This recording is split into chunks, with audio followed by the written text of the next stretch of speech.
Hey there, welcome to the Free Your Soma podcast.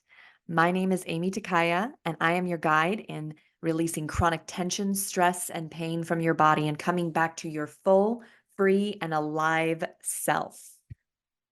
Have you ever felt like your body is against you?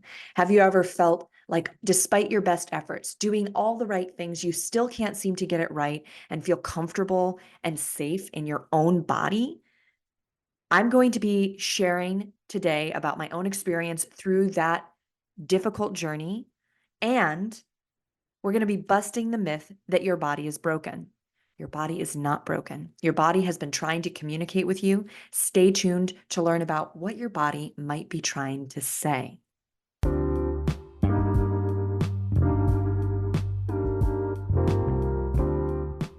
Every day there is a forgetting, and every moment there is the possibility of remembering. Remembering who you truly are, awakening to your body, to the inner world, to the experience of being alive. Here is where you find the beauty, the joy, and here is where you free your soma. I'm your host, Aimee Takaya.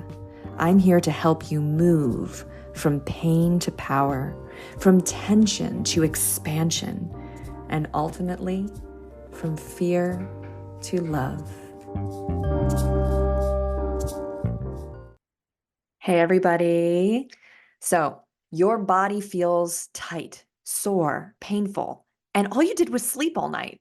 Have you ever been in that position? Waking up in the morning and just getting out of bed and walking around, your back is aching, maybe your neck is hurting, you're thinking you need to get a different pillow, you're thinking maybe I'm just getting old, maybe my body is broken and I did something, who knows? Maybe I just bent over to feed the cat and now I'm having this horrible pain all down the backside of my body. What am I doing wrong? And why is my body, or maybe God, trying to punish me? Now, I have been in your shoes. I lived for over 7 years with chronic tension and pain in my body as a yoga teacher, which was, really frustrating. I was going to use the word like mind bleep, but it's something that has taught me so much about my body and about my limitations and also about the wisdom that's going on underneath the surface within us all the time. So you might not realize this, but your body is incredibly intelligent. It's actually doing so much for you on an autonomic, that means unconscious level, every day. The way that your body is continuing to breathe, and you don't have to think about breathing, the way that your body breaks down and digests food, to the best of its ability, right? The way that your immune system protects you from all of the different kinds of microbes and bacteria that you're coming in contact with on a daily basis and not getting sick, right? It's kind of crazy. Like, we can't measure prevention the same way we can measure, recovery from illness. But our body is incredibly smart and doing so much day in and day out to take care of us. So when I was living with tension and pain in my body, especially as a yoga teacher, who was eating well, who was doing all the right things, at least I thought I was, right? And still having tension and pain in my body, I felt, like I said, like we've kind of exploring on this episode right now, I felt like my body was against me. I felt like God was against me. And it's a really difficult thing to live with because we start feeling like it's our fault. It must be my fault. I must have done something wrong and I'm being punished. That's how it feels, right? When we are not able to connect and understand the messages that our body is sending us, right? And pain sucks. And so there's a lot of emotional and mental noise that is around the pain that we're experiencing, right? It's not just enough that we're having pain or tension in our back or our neck, but we have a reaction to that pain and tension. It feels unjust, especially for me. I was 26 years old living in pain. And it wasn't until I dedicated myself to understanding my body somatically and I got mentorship from somatic experts that I started to experience that my body and my actual existence could be much, much different than it was. So let's look at this idea. or actually first, let's just look at some of the words that we use that are common, that I hear a lot from people about their bodies. I have bad knees. I have a bad back, right? You've labeled that part of your body bad. And maybe rightly so. It doesn't feel like it's been serving you. It feels like it's been getting in your way, right? Or it's been disrupting you. It's been causing you pain. And so you've labeled it bad. But the thing is that your body is always shifting and changing. And at any moment, and this is going to be wild for those of you who haven't worked with me before, who don't know this truth, but at any moment, your brain could actually change what's happening in that space in your body, and that tension could go away. Now, maybe have you ever experienced that the tension or the pain in your neck or your back is stress related? And by stress, I could mean like physical stress, like, maybe you fell down the stairs or you were in a car accident, right? That's a form of stress. It's stressful to get in a car accident on a bunch of different levels. It's stressful to fall down the stairs, but also mental and emotional stress, right? Worrying about something. Maybe you notice that, your body gets really tight, a certain time of year when there's like a anniversary of someone's passing, right? These kind of emotional, mental stresses are also impacting your body on a daily basis. Did you know that your muscles are holding on to thoughts, memories, and feelings? If you have a tight neck or back, you're not just getting old, you're experiencing a buildup of tension from the life you've lived. Most people don't know this, but there is a part of your brain that can reverse and prevent chronic tension. When you relax your muscles, you not only move better and regulate your nervous system, but you also free yourself from the grip the past has over your body. So you can live with freedom, confidence, and enjoy your life now. How does that sound? Join me, Aimee Takaya, and discover what my clients are raving about at youcanfreeyoursoma.com. When you start to recognize that connection, right? When I started to recognize that connection between what I'm mentally and emotionally experiencing and what's happening in my body, I also experienced the opposite effect, which is that as you calm, right? And as you lower the stress in your nervous system, right? As you come out of fight or flight, the tension and the pain in your body actually changes too. So this is the way in which, your back isn't bad. It's just caught up in a stress pattern, right? And I'm a Hanna Somatic educator, which most people are not aware of what a Hanna Somatic educator is. But essentially, I teach you the skill of releasing the stress and the tension stored in your muscles. And I teach your body, I teach your brain how to actually make those changes voluntarily rather than relying on like, a rather gross or gross meaning like large global way of relaxing your nervous system. You can actually learn to directly talk to the specific muscles in your back or your neck that are tight and painful and causing that discomfort, right? What you're saying is making your back bad is essentially tight muscles constricting and pressing on nerves perhaps and causing pain. It's muscles pulling all of your spine together so that the vertebrae start herniating or bulging, right? And all that pressure that's building up in your body. It's because of your muscles being maintained in contraction, right? So this is a much more complex way of viewing the short form term for your back, my bad back, right? It's pointing to the actual things that are going on rather than just labeling it all bad.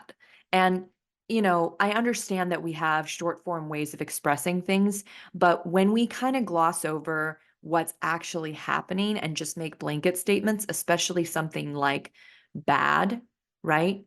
We limit ourselves and we limit our understanding of what is actually going on.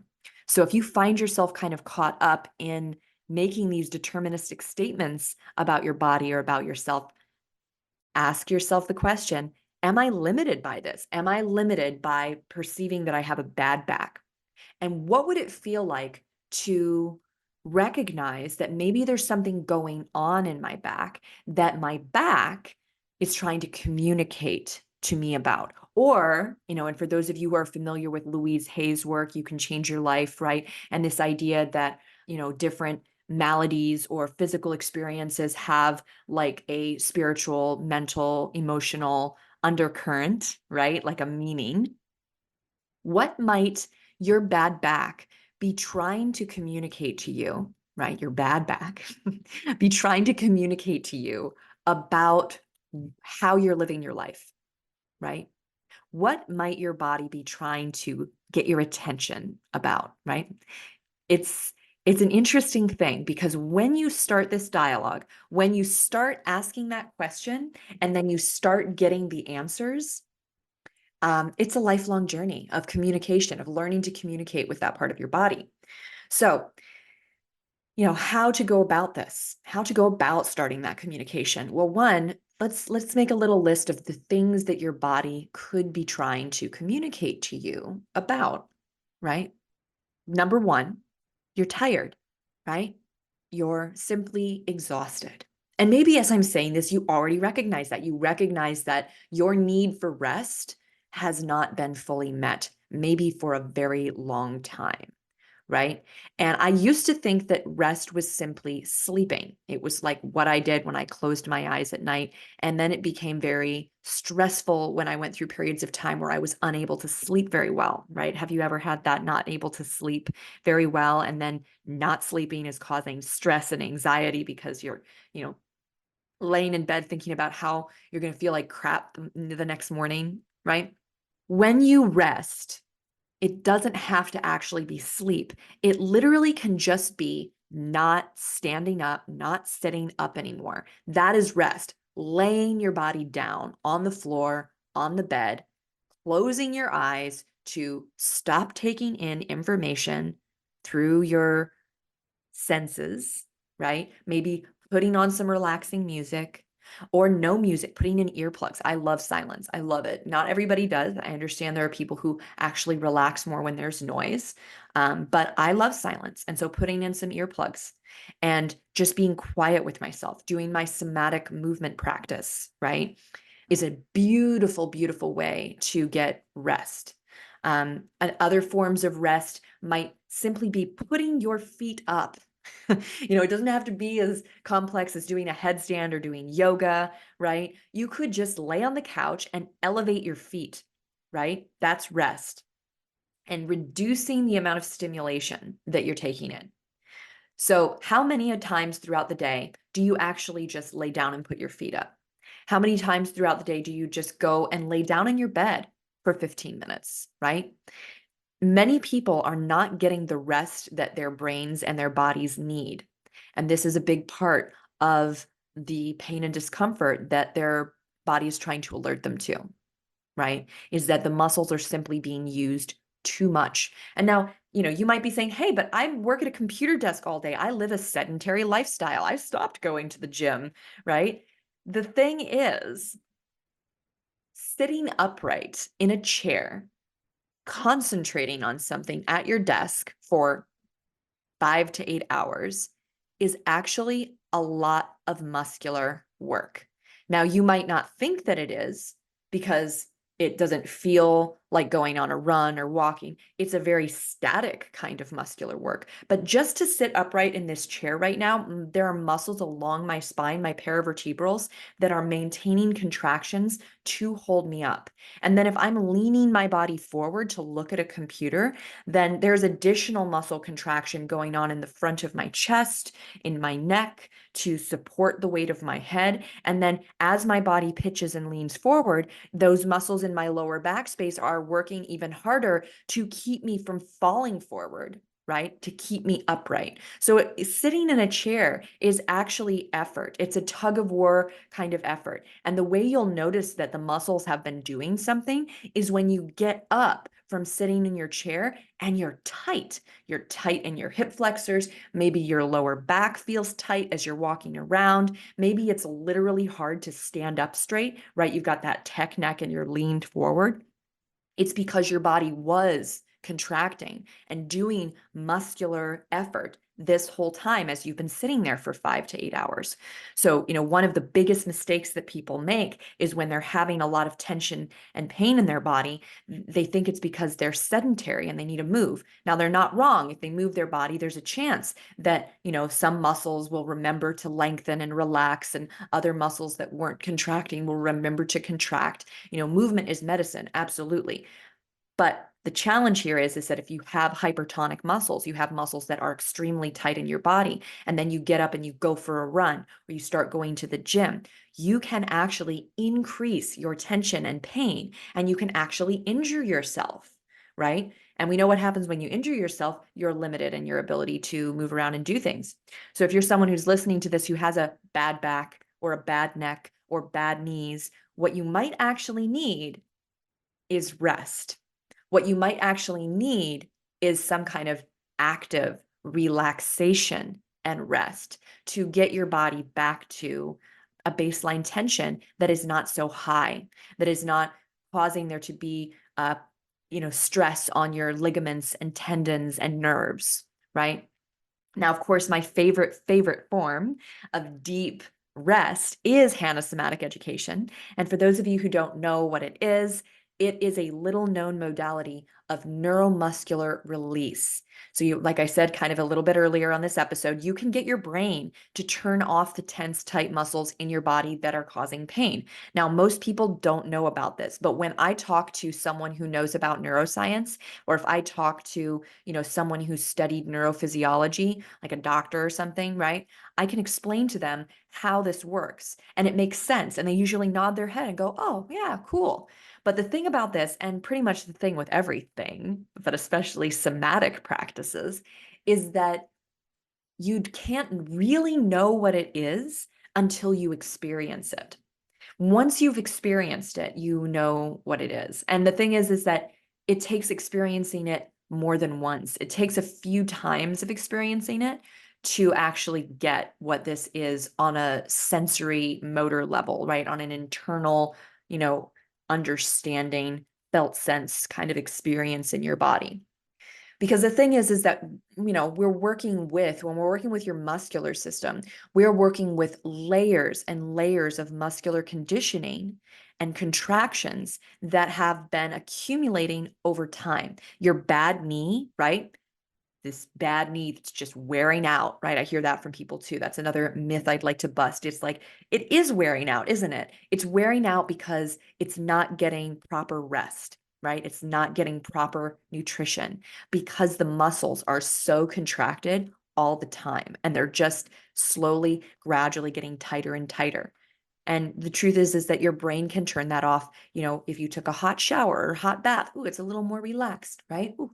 But with Hanna Somatic Education, with this modality that I teach, you can specifically turn off the muscles around your knee that are causing that tension. You can turn off and release the tension at your hip flexors or at your lower back that are part of that pain that shows up in your knees, right? Because it's all connected. And that's another big point here. When you think about your bad back, many people think that their bad back is because they don't have enough core strength, right? And a personal trainer might tell them to do that, be like, "Oh, you need to work on your core strength." Or maybe they can see in the mirror that their back is like super arched and they have a lot of lordosis, and they're like, "Okay, then I need to strengthen my core." Maybe you can even feel that your stomach muscles have a really hard time engaging, right? Because your back is really tight. So what most people do, right? And this can be another little myth that I'm going to bust here. What most people do is they do a lot of abdominal exercise. And sometimes that does relieve the tension in their back through a neurophysiological function called reciprocal inhibition, right? For the movement experts out there, when one side of the musculature contracts, the other side is supposed to lengthen, right? And usually does to some degree. So when you contract your belly, your back gets longer, right? Now, the trouble with this, or the pitfall, and I'm smiling because I've been through this. I've been through this pitfall so much, is that your back is really tight, right? And maybe even though you don't realize it, your abdominals are actually tight too, but your back is just tighter at this time, which is why it's positioned the way it's positioned, which is why the muscles are harder and causing tension and pressure and pain and spinal misalignments, right? But let's just say that you've, lived a relatively active life and you've been sitting at your desk chair, leaning forward. Likely your abdominals are contracted too. You're just not sensing and feeling it the way you are your back, right? And some of your abdominals might be inhibited by the arch and the contraction in your back. When you go to the gym and you do a bunch of sit-ups and you do a bunch of pull-ups, right? And or whatever it is, your core strengthening exercises, you could now have two tight sides. You could now create even more pressure through the middle of your body. And more than that, you may actually pull your back out and hurt your lower back doing all those crunches and doing all those planks because your back is so tight that it can't tighten anymore. And that's essentially what a cramp is. A cramp or overstretching is your muscle spasming because it's trying to get you to stop using it. It's trying to get you to stop contracting it, right? So this takes us back to that first myth. Your body is telling you that it needs rest. Okay, actual rest, lengthening and releasing of those muscles, obviously, like I said, through global things like a bath or a massage, gentle massage, or a shower, or laying down on your bed so that you're not holding yourself upright anymore. One of the other things your body could be communicating to you is that there's something in your environment that is stressful, that maybe this job or this relationship is actually not good for you, right? Not nutritious for you, not healthy for you, not aligned for you, right? And so sometimes our back or our neck or other parts of our body might be trying to let us know that there's something that we are doing or experiencing in our world that is not for us. And this is a hard one to identify and swallow because it's nuanced and it's not black and white. And sometimes it's not about what is actually happening, but about how you are being or how you are showing up in that interaction. Say, for example, in my relationship with my husband, I, you know, we've had issues before and then we've worked through them and then the issue shows up again, right? And when the issue shows up, I get to be different about it than I once was. I get to, right? Maybe, unless I'm still caught up in that pattern. Now, whatever that pattern was of behavior had a corresponding muscle pattern in my body, right? And that's true of anything that we go through, right? We have thoughts and feelings, and our thoughts and feelings, even if it's imperceptible and we can't realize it, has a muscular pattern that goes with that experience.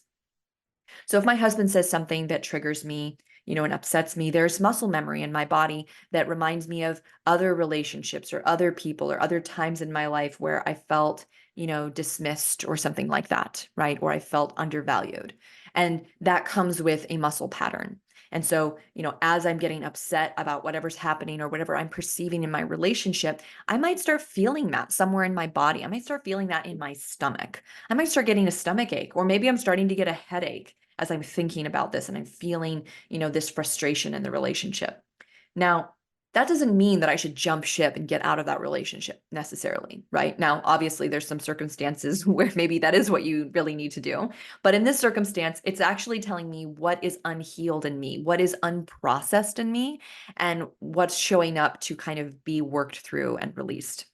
So the beautiful thing is that yes, I've done talk therapy. I've done lots of beautiful energy work. I've been lucky enough to receive incredible coaching from wonderful coaches. But more than that, I have a somatic foundation of actually releasing muscle memory related to this experience, right? So you can actually work totally bottom up and release the muscle memory. And that starts to shift the mental and emotional pattern too. So say, for example, I'm feeling this tightness in the pit of my stomach, about feeling undervalued, about feeling unseen, unappreciated by my husband in this moment, and instead of lashing out at him and like making it about him, I just recognize like, oh yeah, this pain that goes on in me, this pain of not feeling loved, right, in the way that I need at this moment, right? Let me lay down on the floor and do a little bit of somatic movement and release some of that muscle memory, some of that patterning on a physical level that has that feeling going on in my stomach, right? That is unpleasant, that is hurting. And as I start to release that and work through that, I feel better. I'm literally relaxing my body. I may be meeting my body's needs for rest.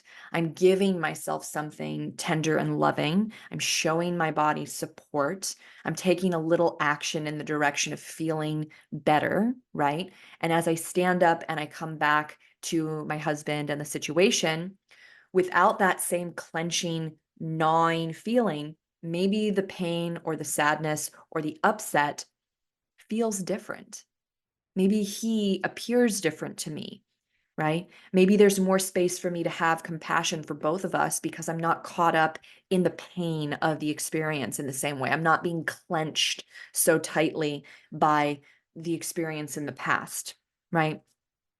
So this is another way that your body might be trying to tell you something, tell you that you are holding on to some kind of conditioning that's no longer serving you. And that pain in your back or your neck or your shoulders is your body trying to get your attention and asking you to find some way to work through that issue that you're carrying, right? Let's look at some other things that your body might be telling you. Your body might be telling you that it needs to move more, right? That there's stagnation and you need, and somatic movement is a way to move more, but maybe your body needs like some fun. Maybe your body needs some like happy fun movement, right?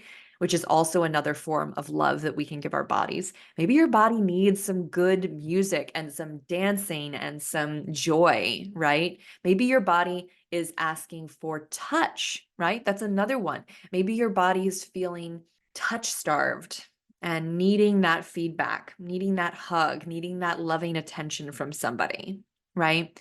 These are all the different needs that our body has that we can tend to overlook. And, labeling our back or, our neck or some part of our body, our knees bad, and then thinking of all the times that we injured ourselves and reinforcing this vision that now, our joints are wearing out and we're just getting old. And that limiting trajectory of I'm destined for immobility. I'm destined for surgery. I'm destined for problems because I have bad knees or my body is broken, right? It's a big deal to start shifting that trajectory to a vision of my body has been trying to get my attention and alert me to something. And I want to start listening to that. And I want to start responding to that in a constructive way. Right. So the next time that you catch yourself in some of that, right, in some of that bad back, what's wrong? Why am I being punished? Right? Catch yourself in that story, maybe about your body. I invite you to make a little shift, right? And start asking, what does my body need right now? What do I need? Right? And you can even go down that little checklist. Do I need more rest than I've been getting? Do I need to eat? Am I thirsty? Right? Those are other needs. When we're dehydrated, that's stressful and our muscles get tighter, right? Do I need some fun? Have I not been having enough fun in my life? What could I do that would be fun? Maybe I can just turn on a good song and sing in the car, right? Get some of that vagal nerve stimulation going on by singing. Maybe my body is trying to let me know that there's some kind of belief or muscle memory around an experience in my life that needs to be dealt with more. Maybe I need a good friend to talk to. Maybe I need to go back to therapy for a little bit. Maybe I want to reach out to Aimee, the somatic educator, and see if she can help me work through this on a physical level in my body, right? Maybe your body is asking for that loving attention from somebody else, right? Maybe a massage or letting your partner know that you need some love, that you need some physical contact and touch. Maybe just cuddling with your kids once they're asleep at night if you have kids. Maybe you need to spend more time with your cat. Any number of physical touch where you can get that oxytocin, right? Where you can get that feedback, and help your body feel more nourished and loved, right? Start asking that question. What does my body need? And how can I, in this moment, in one small way, start giving my body that? Start letting my body know that I hear what it's been trying to say to me and that I'm going to do something about it. For me, it can be as simple as, when I'm starting to feel a lot of tension or stress rising in my body, right? Because that still happens. My body is human. I'm human, and I still go through stress and difficult experiences, right? But now I have this beautiful tool of being able to release it and being able to communicate with my body, which is what, all of my clients get to develop and experience. And it's such a beautiful process to watch them move from that place of feeling punished and, you know, hated by God and hated by their body, and, having this animosity, to feeling this sense of, I know how to talk to my body, and I know how to give my body what it needs. And that feels so much better, right? That feels so much yummier and more empowering than being stuck and limited, with this broken body. Start asking those questions. Start connecting. It can be as simple as drinking a glass of water, taking a deep breath. If you work with essential oils, bringing down some lavender essential oil and putting that on your neck, taking a shower, right? Putting your feet up for a minute and laying down and taking some deep breaths and closing your eyes, right? So these are things that you can do to start listening and start having that conversation, right? And if you need any assistance with that, if you need help, finding experts, finding people who are actually really capable of holding space for you in that way, right? And guiding you through some shift that maybe has been a long time coming, right? If you're finding it's hard to be vulnerable with yourself. And, I'm going to continue next time, next podcast. I already know the topic because it's very related to this. It's going to be about what gets in the way of us resting, what gets in the way of us slowing down. Why is it so hard to pause? So stay tuned for that next episode coming up of why it's hard to pause. And yeah, let me know what you thought of this episode. Let me know if it was helpful. You can follow me on Instagram at Aimee Takaya and send me a DM. Let's keep the conversation going. What ways does your body talk to you? And how do you find small ways to respond or take care of yourself? And can you transform that idea of having a bad back or a broken body into something new? Okay, everyone. Absolutely wonderful to share all of this with you, and we'll talk again soon.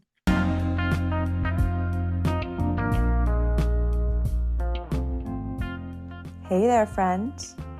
I hope you enjoyed today's episode. I would love to hear your thoughts.